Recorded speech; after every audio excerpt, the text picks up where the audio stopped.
Chairman Tehreek Insaf के खिलाफ घेरा तेजी से तंग हो रहा है। मुख्तलिफ केसेस भी तेजी से मैच्योर हो रहे हैं और बज़ाहिर उनके खिलाफ कोई बड़ा इंतजामी एक्शन यानी गिरफ्तारी जिस खतरे का वो खुद भी इजहार कर रहे हैं और अदालती फैसला आइंदा हफ्तों में आ सकता है। चेयरमैन तहरीक इंसाफ ने अपने जाती सियासी मफादात के लिए जो खेल खेले वो बहुत खतरनाक थे, चाहे वो साइफर का ड्रामा हो, IMF की डील को नाकाम बनवाने की साजिश हो, फौज के खिलाफ बदतरीन मुहिम चलाना हो या 9 मई का वाकया हो।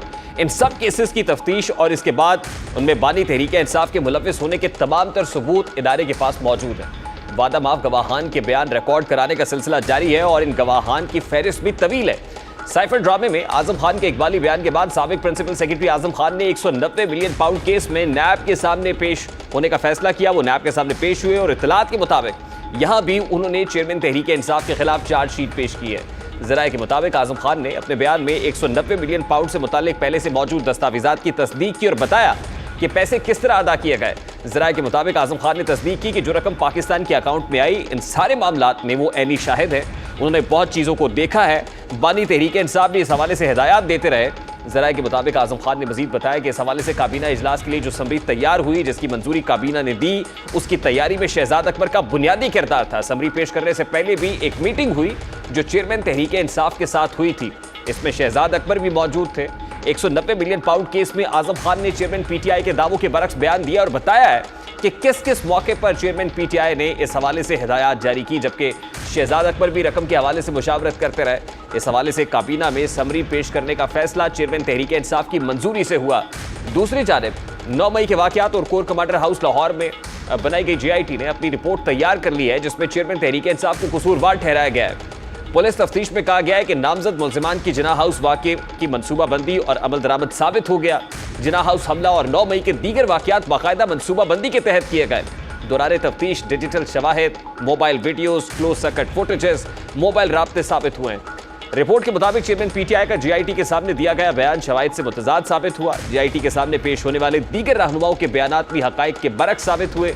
PTI रहनुमाओं के बुलवाइयों से राब्ते भी मोबाइल रिकॉर्ड का हिस्सा है। इस GIT के स्पेशल प्रोसिक्यूटर फरहाद अली शाह का कहना है कि चेयरमैन PTI की हद तक तफ्तीश मुकम्मल कर ली गई है।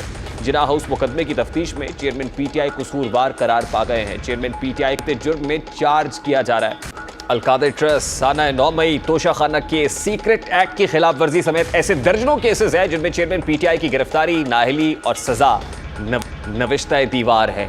जिस तेजी से ये केसेस हतमी अंजाम तक पहुंचते दिखाई दे रहे हैं उनसे मालूम होता है कि जल्द ही बानी तहरीक इंसाफ जेल में होंगे और उनके सियासत करने पर पाबंदी होगी।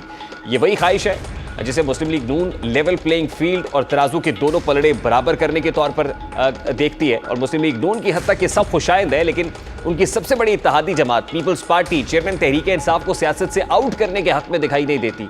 दूसरी जानिब मुस्लिम लीग नून समझती है कि चेयरमैन तहरीक इंसाफ का रवैया गैर सियासी और मुतकब्बराना है, इसलिए उनके साथ नरमी बरतने का कोई फ़ायदा नहीं है। वो परवेज़ खटक के हवाले से भी तौसीक कर रहे हैं कि उन्होंने जो दावे किए वो बिल्कुल दुरुस्त है। हुकूमत ने चेयरमैन PTI को कई बार इलेक्शन की ऑफर्स की, उनकी कुछ शराइत भी तस्लीम की, लेकिन वो हटदर्मी से बाज नहीं आए। अब एक तरफ मुस्लिम लीग नून है, वो चेयरमैन PTI को इंतखाबी मैदान से ही निकाल बाहर करना चाहती है। दूसरी तरफ पीपल्स पार्टी है जो इस राय से जो इत्तफाक करती हुई दिखाई नहीं देती है। बात करेंगे इस वक्त रहनुमा पीपल्स पार्टी नय्यर हुसैन बुखारी साहब जो सेक्रेटरी जनरल भी हैं पाकिस्तान पीपल्स पार्टी के हमारे साथ मौजूद है। अस्सलाम वालेकुम बुखारी साहब, बहुत बहुत शुक्रिया आपके वक्त के लिए। नय्यर हुसैन बुखारी साहब, सबसे पहले तो बड़ा सादा सा सवाल है, जाते दिनों में हुकूमत चेयरमैन PTI के खिलाफ खासी एक्टिव हो गई है। साइफर जैसे मामले को एक बार फिर जिंदा कर दिया है, फिर अलकादर ट्रस्ट केस है, तोशाखाना केस में भी खासी तेजी आती हुई दिखाई दे रही है। GIT जो 9 मई के हवाले से बनाई गई थी उसने भी चेयरमैन PTI को कसूरवार करार दे दिया है। क्या हुकूमत चेयरमैन PTI को गिरफ्तार करने का इरादा रखती है कि जाने से पहले एक बार गिरफ्तार कर लें? केसेस का आपने रेफरेंस दिया, ये ऑलरेडी एग्जिस्ट करते हैं और वो अदालतों के स्टे ऑर्डर्स के पीछे और कभी इंटरम बेल्स के पीछे छुपते हैं। लेकिन अगर उनके ख़िलाफ़ केसेस हैं तो अल्टीमेट किसी कंक्लूजन पे तो पहुंचना है और अल्टीमेट फेट भी तो उनको सामने नज़र आ रही है, क्या फेट हो सकती है।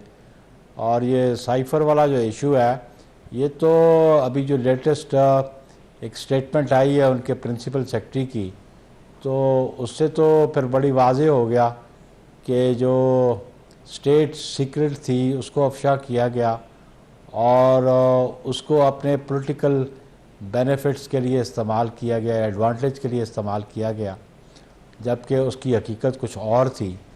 तो ऑब्वियसली अगर ऑफिशियल सीक्रेट एक्ट के किसी जुर्म का इर्तिकाब किया, क्योंकि उन्होंने ओथ की भी वायलेशन की, तो फिर उनको ट्रायल और इन्वेस्टिगेशन तो फेस करनी पड़ेगी। लेकिन उसके लिए हुकूमत को चाहिए था ना कि सीक्रेट एक्ट की खिलाफ वर्जी पर मुकदमे का इंदराज करते। हुकूमत ने भी किसी मुकदमे का इंदराज नहीं किया अगेंस्ट चेयरमैन पीटीआई। यानी प्रोसिक्यूशन भी तो एक तरफ है ना।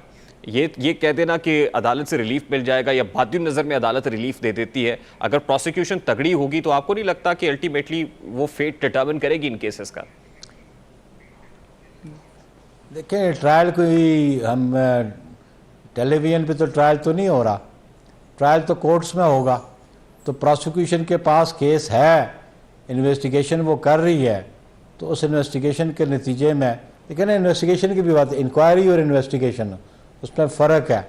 और फिर जब इनको एफआईए ने अब तलब कर लिया है तो इनका मौक़िफ़ सुना जाएगा, और इनके मौक़िफ़ की मौजूदगी में उसको मद्देनज़र रख के तो इन्वेस्टिगेटिंग एजेंसी जो अपना फ़ैसला करेगी, और उस फैसले की बुनियाद पे ही वो चलान भी सबमिट होगा कोर्ट में।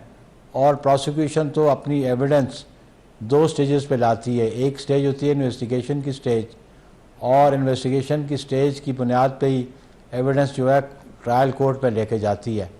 तो मुकदमात तो इसी तरह इनमें पेशरफ्त होती है इन्वेस्टिगेशन के साहब, आप बाद क्या ट्रायल फोर्स ही शुरू कर होता रहे है। हैं? हुकूमत के तो जाने में तो ट्रायल चंद शुरू रोज होगा। बाकी रह गए हैं। What are you looking at? क्या आप चेयरमैन पीटीआई को बिहाइंड द बार्स देख रहे हैं आप इसी हुकूमत की टेन्योर के अंदर अंदर जितने भी 20-22 दिन रह गए?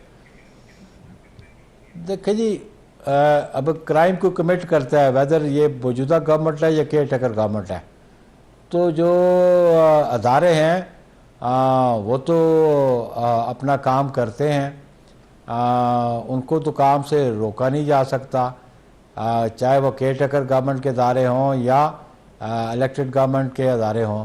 तो अदारों की जो जिम्मेदारी है वो तो वो निभाएंगे, चाहे वो अगर उनको उनकी अरेस्ट दरकार हुई तो वो पहले भी कर सकते हैं, वो बाद में भी कर सकते हैं।